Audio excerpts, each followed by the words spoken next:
Hello everyone, welcome back to my channel study only science guys. कैसे हैं आप सभी? मैं हूं भावना। आई होप आप लोग बहुत स्वस्थ होंगे, खुश होंगे।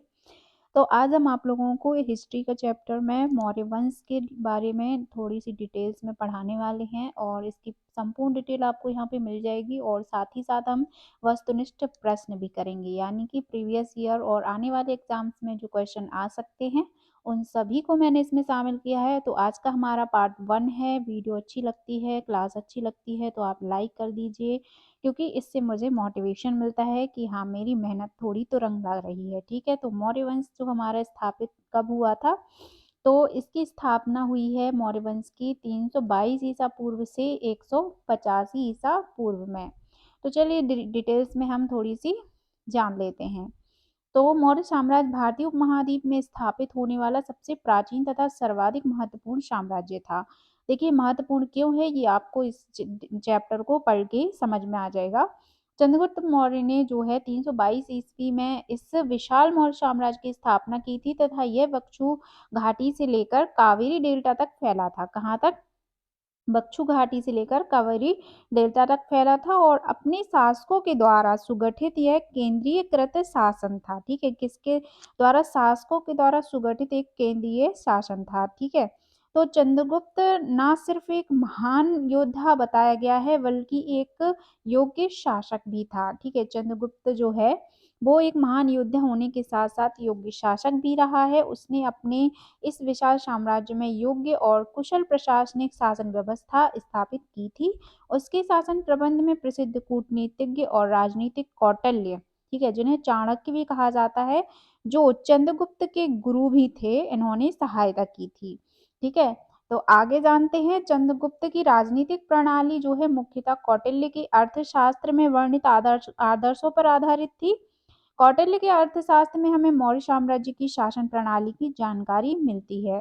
इसके अतिरिक्त अशोक के राजादेश दूसरा महत्वपूर्ण स्रोत है, जो मौर्य सम्राटों द्वारा निर्मित केंद्रीकृत शासन प्रणाली पर प्रकाश डालता है। साथ ही क्या बताता है कि हमारे पास मौर्य शासकों के बारे में जो शिलालेख संबंधी स्रोत है, साहित्यिक स्रोत है, विदेशी वृत्तांत और पुरातात्विक उत्खनन संबंधी सामग्री भी उपलब्ध है। ठीक है, फिर देखते हैं। मौर्य साम्राज्य परवर्ती शासकों के लिए केंद्रीकृत सरकार और शासन प्रणाली की एक ऐसी विरासत छोड़ गया जो आज भी मौजूद है।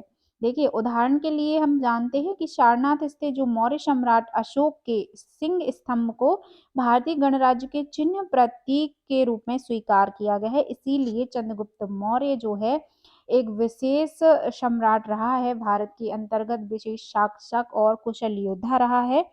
जो हमने शुरू में बताया था कि ये वाला जो मौर्य वंश है क्यों इतना महत्वपूर्ण है।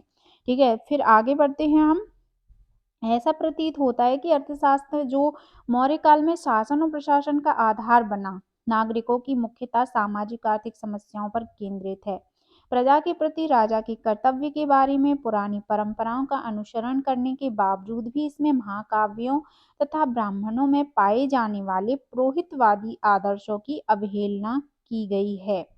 ठीक है, क्यों की गई है? मौर्य राजाओं का मुख्य उद्देश्य था समाज में सुख शांति लाने के उपाय ढूंढना और उनका विश्वास था कि उनकी राजनीतिक शक्ति सामाजिक अस्तित्व के लिए अनिवार्य आधारशिला का कार्य करेगी।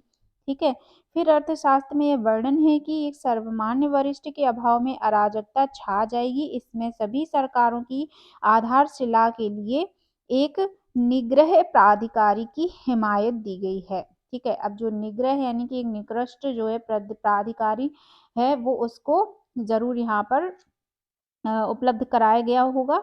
लोभ और कुप्रवृत्ति से ग्रसित समाज कमजोर पर अत्याचार करने का प्रयास करता है। ये तो बात सही है, सदियों से चली आ रही है।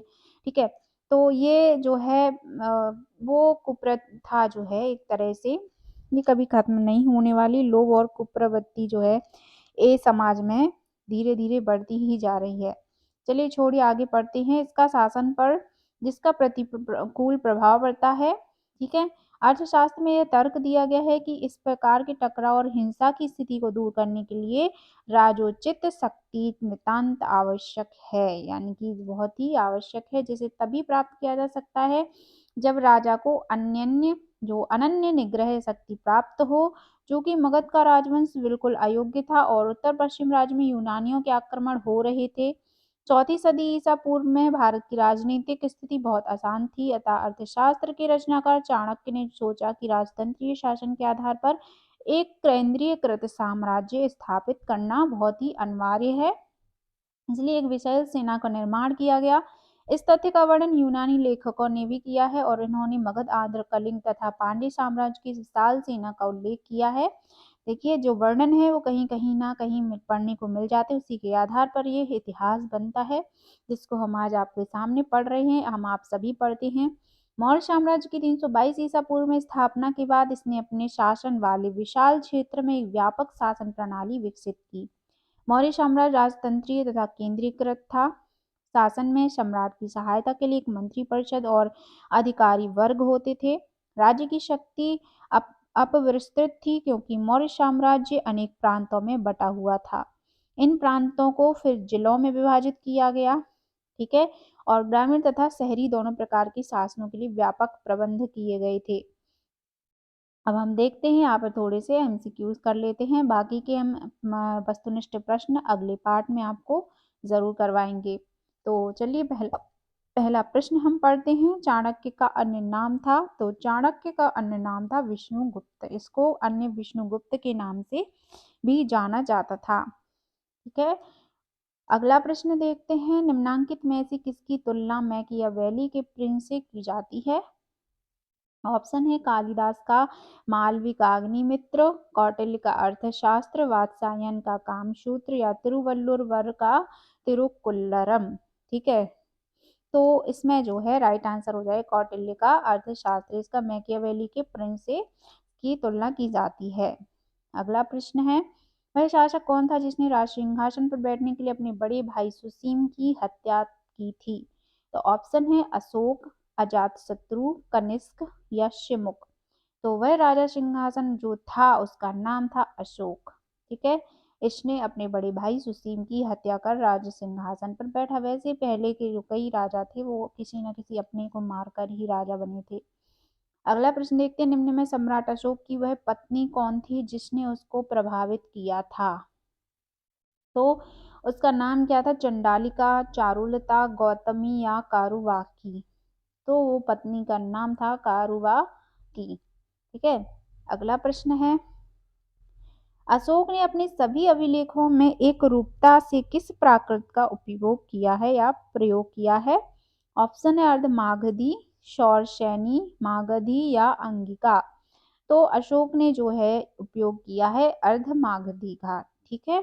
अगला प्रश्न देखते हैं, बिंदुसार ने विद्रोहियों को कुचलने के लिए अशोक को कहाँ भेजा था? ऑप्शन है स्वर्णगिरी, तक्षशिला, उज्जैन या वैशाली। तो बिंदुसार ने विद्रोहियों को कुचलने के लिए अशोक को भेजा था तक्षशिला में, ठीक है। ऑप्शन बी राइट है। अगला प्रश्न है, निम्नलिखित में से वह व्यक्ति कौन है जिसका नाम देवनापियादसी भी था? ऑप्शन है अशोक, चंद्रगुप्त, गौतम बुद्ध या महावीर। तो वो व्यक्ति कौन था जिसका नाम देवनापियादसी था? तो इसका राइट आंसर है अशोक, ठीक है। इसको कई नामों से जाना जाता है। अगला प्रश्न, निम्नलिखित में से प्राचीनतम राजवंश कौन सा है? ऑप्शन ए है मौर्य, बी गुप्त, सी कुषाण, डी कण्व। तो सबसे प्राचीनतम राजवंश जो कहा गया है वो है मौर्य इनमें से, ठीक है। अगला प्रश्न देखते हैं, कौटिल्य चाणक्य किसका प्रधानमंत्री था? ऑप्शन है अजातशत्रु, चंद्रगुप्त द्वितीय, चंद्रगुप्त मौर्य या अशोक। तो कौटिल्य जो है वो किसका प्रधानमंत्री था? चंद्रगुप्त मौर्य का। अगला प्रश्न है, कलिंग विजय के उपरांत अशोक महान ने निम्नलिखित किस धर्म को अंगीकार कर लिया था? तो ऑप्शन दे रखे हैं जुडिज्म, बौद्ध, हिंदू या जैन। तो कलिंग के युद्ध के बाद जो है अशोक ने बौद्ध धर्म को स्वीकार कर लिया था। अगला प्रश्न देखते हैं, चंद्रगुप्त के शासन विस्तार में किसने मुख्य रूप से मदद की थी? तो ऑप्शन है शुद्धोधन ने, उमागुप्त ने, चाणक्य ने या शूद्रक ने। तो चंद्रगुप्त के शासन विस्तार ने जो योगदान दिया है महत्वपूर्ण, वो है चाणक्य। अगला प्रश्न है, सांची किस कला व मूर्ति कला का निरूपण करता है? ऑप्शन है जैन, बौद्ध, मुस्लिम या ईसाई। तो सांची जो है मूर्ति कला वहां पर जो बनाई गई है वो है बौद्ध धर्म की। अगला प्रश्न है, प्राचीन भारत का वह प्रसिद्ध शासक जिसने अपने जीवन के अंतिम दिनों में जैन धर्म को अपनाया था? ऑप्शन है चंद्रगुप्त मौर्य, अशोक, समुद्रगुप्त या बिंदुसार। तो उसने अपने अंतिम दिनों में जो है जैन धर्म अपनाया था वो था चंद्रगुप्त मौर्य ने। अगला प्रश्न है, मौर्य साम्राज्य की स्थापना किसने की थी? तो बिंदुसार या चंद्रगुप्त मौर्य, अशोक या बिंबिसार। तो मौर्य साम्राज्य की स्थापना की थी चंद्रगुप्त मौर्य ने। अगला प्रश्न है, मौर्य साम्राज्य में प्रचलित मुद्रा का नाम क्या था? ऑप्शन है तोल, काकड़ी, दीनार या पण। तो ये प्रश्न कई बार पूछा जाता है, ध्यान दीजिएगा। 15वें प्रश्न का ऑप्शन डी पण राइट आंसर हो जाएगा। अगला प्रश्न देखते हैं, निम्नांकित में से कौन मौर्य वंश का शासक नहीं है? ऑप्शन है अजात शत्रु, चंद्रगुप्त मौर्य, अशोक या बिंदुसार। तो इनमें से 16वां का ए ऑप्शन राइट हो जाएगा। अजात शत्रु जो है मौर्य वंश का शासक नहीं है। तो अजात शत्रु किस वंश का शासक है? ये है जो बिंबिसार का पुत्र था, ये जिसने शुंग वंश की स्थापना की थी। अगला शिशुनाग वंश की, ठीक है। तो अगला प्रश्न देखते हैं, निम्नलिखित में से अशोक का उत्तराधिकारी कौन था? ऑप्शन ए है कुणाल, बी है, यहाँ पे थोड़ा ऑप्शन डिस्टर्ब हुए हैं, राहुल या बिंदुसार या इनमें से कोई नहीं। तो जो इसका आंसर है कुणाल, ठीक है। अशोक का उत्तराधिकारी कौन था? कुणाल नाम था उसका। अगला है, मुद्रा राक्षस का लेखक निम्न में से कौन है? तो ऑप्शन है अश्वघोष, विशाखदत्त, कालिदास या भास। तो इसका जो है राइट आंसर है विशाखदत्त मुद्रा राक्षस का लेखक है।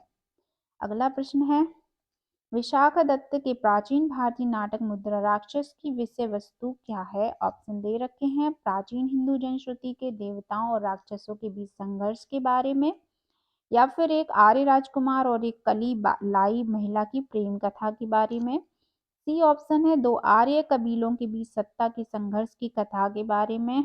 और डी ऑप्शन दे रखा है चंद्रगुप्त मौर्य के समय में राज दरबारी की दुर्भी संधियों के बारे में। तो इस प्रश्न का जो है आंसर क्या हो जाएगा? इसमें जो दे रखा है डी ऑप्शन राइट हो जाएगा। चंद्रगुप्त मौर्य के समय में राज दरबार की दुर्भी संधियों के बारे में इसमें वर्णन मिलता है। अगला प्रश्न देखते हैं, मालवा, गुजरात एवं महाराष्ट्र किस शासक ने पहली बार जीते? ऑप्शन है हर्ष, स्कंदगुप्त या विक्रमादित्य या चंद्रगुप्त मौर्य। तो जो मालवा, गुजरात, महाराष्ट्र के शासन जो है शासक ने पहली बार जीते उसका नाम था चंद्रगुप्त मौर्य। अगला प्रश्न देखते हैं, किसने सहिष्णुता, उदारता और करुणा के त्रिविध आधार पर राजवंश की स्थापना की? ऑप्शन है अशोक, अकबर, रणजीत सिंह या शिवाजी। तो ये वेरी इंपॉर्टेंट प्रश्न है, इसका आंसर हो जाएगा अशोक, ठीक है। अगला प्रश्न है, निम्नलिखित किस शहर में अशोक के शिलालेख नहीं है? ऑप्शन दे रखे हैं गिरनार, कंधार, पाटलिपुत्र या टोपरा। तो इसका राइट आंसर है पाटलिपुत्र, यहाँ पर अशोक के शिलालेख नहीं है। नेक्स्ट है, अर्थशास्त्र का लेखक समकालीन था। ऑप्शन है अशोक का, चंद्रगुप्त का, चंद्रगुप्त विक्रमादित्य का या समुद्रगुप्त का। तो अर्थशास्त्र लिखी है ये सभी जानते हैं चाणक्य ने, इसका आंसर ये चंद्रगुप्त के समकालीन था। अगला प्रश्न देखते हैं, नंदवंश के पश्चात मगध पर किस राजवंश ने शासन किया? ऑप्शन ए है मौर्य, सुग, गुप्त या कुषाण। तो नंदवंश के पश्चात मगध पर शासन करने वाला राजवंश है मौर्य, ठीक है। अगला प्रश्न देखते हैं, मौर्य काल में शिक्षा का सर्वाधिक प्रसिद्ध केंद्र था? वैशाली, नालंदा, तक्षशिला या उज्जैन। तो मौर्य काल में शिक्षा का सबसे ज्यादा शिक्षा केंद्र था कौन सा? तक्षशिला, ठीक है, तक्षशिला। नेक्स्ट है, मेगास्थनीज की पुस्तक का नाम क्या है? ऑप्शन ए है अर्थशास्त्र, ऋग्वेद, पुराण या इंडिका। तो मेगास्थनीज की पुस्तक का नाम है इंडिका।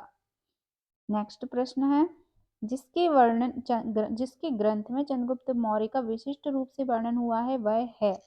ऑप्शन है भास, शूद्रक, विशाख दत्त या अश्वघोष। तो इसका जो है चंद्रगुप्त मौर्य का विशिष्ट वर्णन जिस ग्रंथ में मिलता है उसका नाम है विशाख दत्त। नेक्स्ट प्रश्न, वह स्रोत जिसमें पाटलिपुत्र के प्रशासन का वर्णन उपलब्ध है वह है दिव्यावदान, इंडिका, अर्थशास्त्र या अशोक के शिलालेख। तो पाटलिपुत्र के प्रशासन का वर्णन मिलता है उस पुस्तक का नाम है इंडिका। तो गाइज ये थे आज के हमारे प्रश्न। आई होप आप लोगों को क्लास अच्छी लगी होगी। कल के पार्ट में आप लोगों को इसके आगे के प्रश्न आपको मैं करवाऊंगी जो कि वेरी इंपॉर्टेंट रहने वाले हैं। तो हमारे साथ बने रहिए, और वीडियो अच्छी लगती है, चैनल पे आप नए हैं तो सब्सक्राइब कर लीजिए, और मिलते हैं नेक्स्ट क्लास।